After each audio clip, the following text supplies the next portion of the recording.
Yo, what is going on, you guys? So today I'm bringing guys a brand new sports cards video. In today's video, I'm going to be breaking down what I believe to be the 5 biggest mistakes that sports card investors are making right now. A lot of these mistakes are ones that I've made in the past, so it's pretty easy for me now to realize what I did back then and what I did wrong and how it costed me. So in this video, we're going to be breaking down all that. Now, I do want to remind you guys that this is your last chance. This is the last video of the week. So essentially, our weekly giveaway is the $50 that we are giving away via Cash App, PayPal, Zelle, whatever it is. So if you would like to enter and to win $50 for free, all you have to do is subscribe, like this video, comment the word done, and you will be entered into a chance. This is our weekly giveaway. We do one every single week, at least we used to, so we're trying to get back into it. So I really hope you guys enjoy the content, and if you do enjoy, make sure to go ahead and subscribe, not only for the giveaway, but also just for the content if you guys appreciate the work that we put into the videos. But without further ado, we are going to hop right into this video. So the first big mistake that I personally made in the past, and I see a lot of investors making right now, are going for extremely low pop cards and kind of unseen cards that are hidden gems in their eyes. However, when they go to sell it, they can't find comps and it's extremely hard to sell. So this is one big mistake for several different reasons. First of all, cards that are extremely rare, maybe never even seen before. When you're selling it to somebody, they want to see comps, right? Because they want to know what to pay on the card. So if I'm a dealer and some guy walks by my table and says, "Hey, would you like to buy this card?" I would rather buy a card that has some comps to go off of, to have some basis value that I could attribute to the card.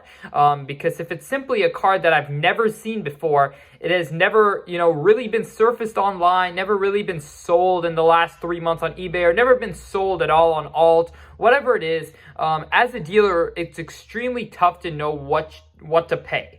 And therefore, a lot of dealers or a lot of people in general just pass on the card. They don't want the card because they don't know what to pay for it. They don't know if they'll be overpaying for it, underpaying for it. They don't know, right?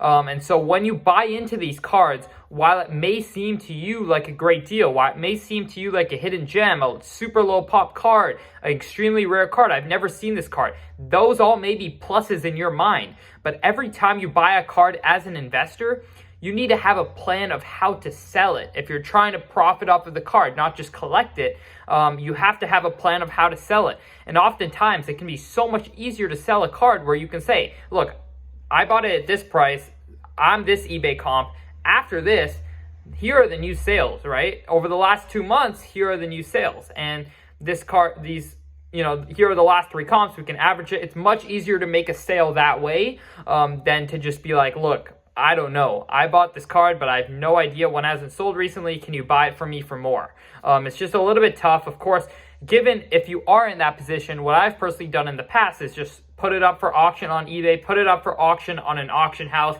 and the market will determine what it's worth. You're still going to see people skeptical of buying it just because they don't know what it's worth, but you'll probably find someone who finds value in that card and who will pay what they want for it. But it's a little bit tougher of a way to move, because even if you bought into, say, Donovan Mitchell before the season, he's had an incredible season. A lot of his cards have gone up. But if the card that you have hasn't sold, it's tough to make that pitch and get someone to pay more for it. So without further ado, we're going to hop right into mistake number 2, which is that thinking player performance dictates sports card prices. I see a lot of people right now buying up guys like Jalen Hurts, Patrick Mahomes, in preparation for the Super Bowl, thinking that if they win the Super Bowl, prices are going to skyrocket. And to be frank, that's simply not the case.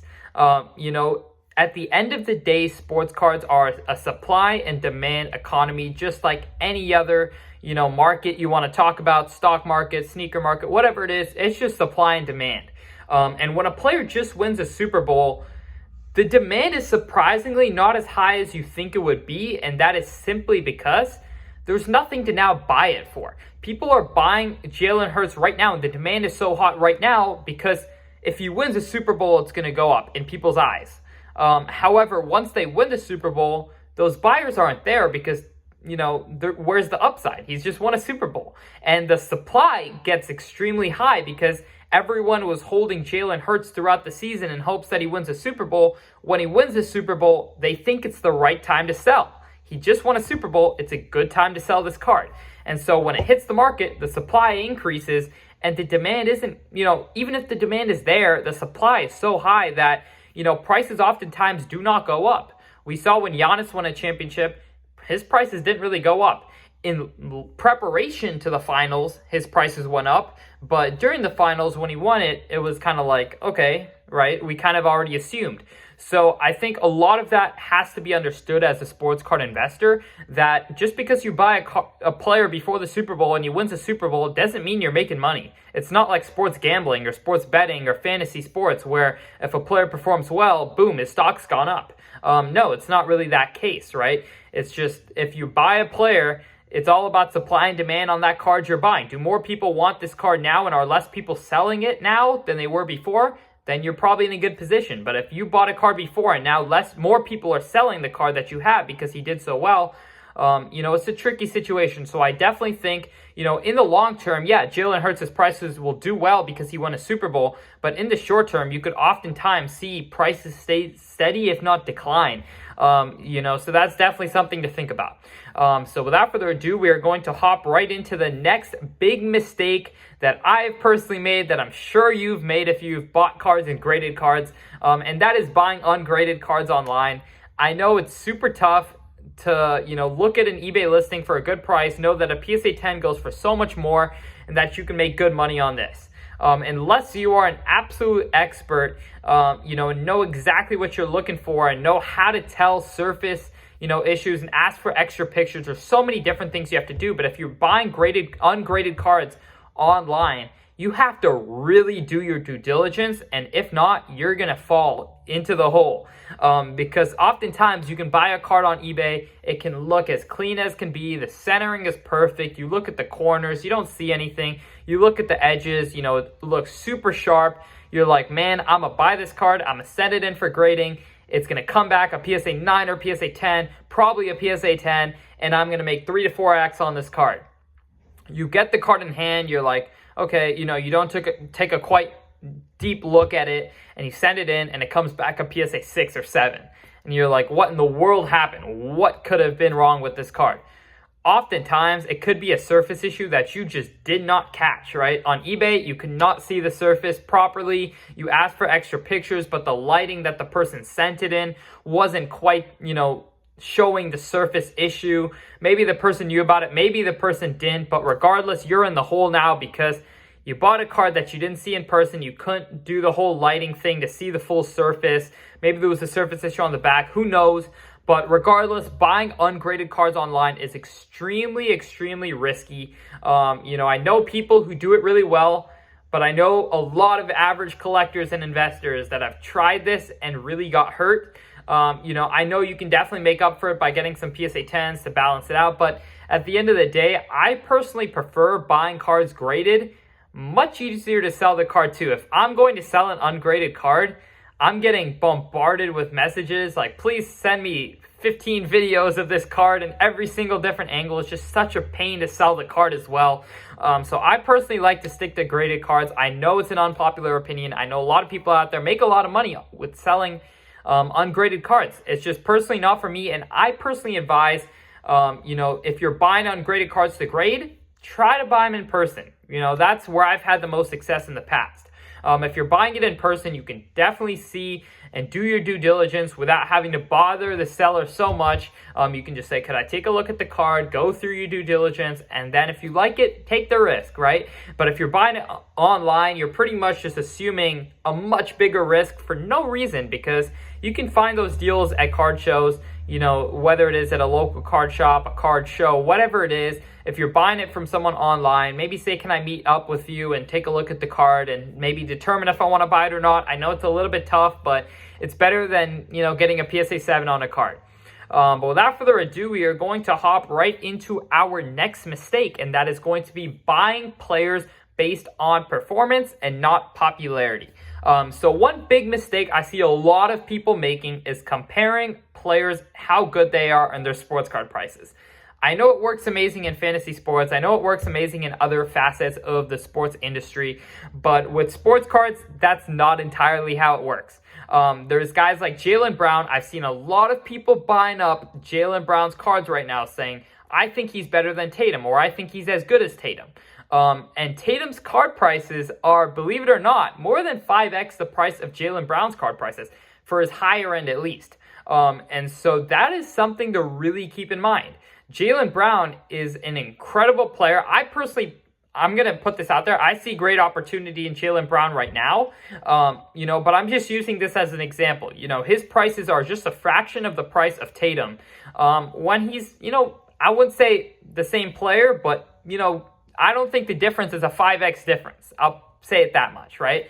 We see guys like Domantas Sabonis having all-star seasons, playing amazing. Their team's doing great, but their prices just are not taken off like they should be, right? For a newfound all-star on a 3rd seed in the West, and his prices are pretty stagnant. So I think popularity is, at this point, it's pretty obvious that popularity is a big part of what drives sports card prices. And so you got to really keep in mind, if you're buying up these players, how are you going to sell them? What's going to cause their prices to go up? Are they going to become more likable? I know there's obviously players who started off really, I would say just not popular and became popular later. We saw that with Giannis. He, at one point, even though he was playing amazing, and I think even after he won his first MVP, he just wasn't really there in terms of popularity, and then he just started to take off. So it does change, but I would say keep that in mind when you're buying up players, such as like Tim Duncan, all-time greats maybe, that had incredible careers, but they're just not as likable, not as popular as guys like Allen Iverson, Steph Curry, LeBron, all those guys, right? So you should really keep in mind popularity and performance instead of just performance and basing it off of that. Now, without further ado, we are going to hop right into mistake number 5, and that is going to be buying cards from new products. If you are buying cards from new products, the supply is extremely low because most of the supply is still hidden in packs that have yet to be opened up. So you're buying in when the supply is low and the demand's high.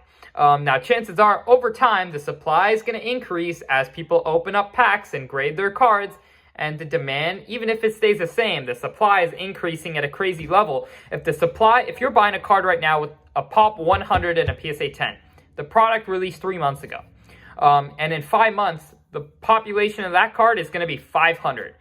So the supply is going up by 5x. The demand is going to have to go up by 5x just for the price to stay the same. Just for you to break even, the demand for this card is going to have to go up by 5x. So I would definitely suggest staying away from new products, staying away from cards where their population is just going to skyrocket because cards are getting graded, or just because packs are being open and you have this ungraded card and now all of a sudden the market's flooded with your card and the price just tanks. So definitely stay away from that. That's a big advice that I have for newfound investors who are, excited about new products. Totally get it. But I would say if you're looking at it from an investment standpoint, not worth it. But yeah, really hope you guys did enjoy this video. Once again, if you would like to enter in to win $50 for free, all you have to do is subscribe, like this video, comment the word done. Other than that, I really hope you guys did enjoy this video, and I'm out. Peace.